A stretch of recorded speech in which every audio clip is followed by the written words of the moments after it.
ஜெய் சாய்ராம். என் அன்பு குழந்தையே, நீ வியக்கும் சந்தோஷ செய்தி ஒன்று உன்னை வந்து சேரும். பெரும் மகிழ்ச்சி காத்திருக்கின்றது. உனக்கு துன்பம் கொடுத்த யாரும் இப்போது நிம்மதியாக இல்லை தெரியுமா? அதுவே உனக்கு பெரும் மகிழ்ச்சி தானே.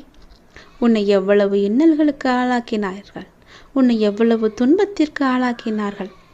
எல்லோருமே இப்போது என்ன பண்ணி கொண்டிருக்கின்றார்கள் தெரியுமா?